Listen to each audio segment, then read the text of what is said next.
রোজা রেখে স্বামী স্ত্রী চুমু খেতে পারবে কিনা?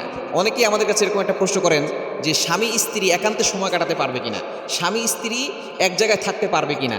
অনেকেই আছে রোজা রেখেছে, স্বামী স্ত্রীর থেকে 2 হাত দূরে থাকে, স্ত্রী স্বামীর থেকে 3 হাত দূরে থাকে, মনে করে যে যেহেতু আমরা রোজা রেখেছি এখন স্বামী স্ত্রীর কাছে যাওয়া যাবে না। এটা সবচেয়ে ভুল একটি ধারণা।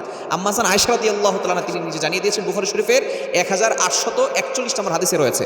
আম্মা জান আয়েশা রাদিয়াল্লাহু তাআলা তিনি বলেন, নবীজি সাল্লাল্লাহু আলাইহি সাল্লাম রমজান মাসে রোজা রেখেও তিনি আমাদের কাছে আসতেন, আমাদেরকে চুম্বন করতেন, শুধু তাই নয় আমাদের সাথে আলিঙ্গন করতেন। সুতরাং রোজা রেখে স্বামী স্ত্রী একান্তে সময় কাটানো যাবে, অর্থাৎ এমনভাবে স্ত্রীকে আলিঙ্গন করা যাবে, চুমু দেওয়া যাবে। তবে এর পরিস্থিতি যাতে করে এমন না হয়ে যায় যে তারা উত্তেজনার ভিতরে চলে গেছে। এরকম পরিস্থিতি হলে তাহলে কিন্তু যদি কোনো ধরনের সমস্যা হয়, যেমন ধরেন যদি মুজি বা মনি বের হয়ে যায়, তাহলে কিন্তু তার রোজা নষ্ট হয়ে যাবে। যদি কামনার সাথে উত্তেজনার সাথে, তাহলে শুধু চুমু দেওয়া যাবে, ভালোবাসা আলিঙ্গন করা যাবে, এতটুকু করা যাবে।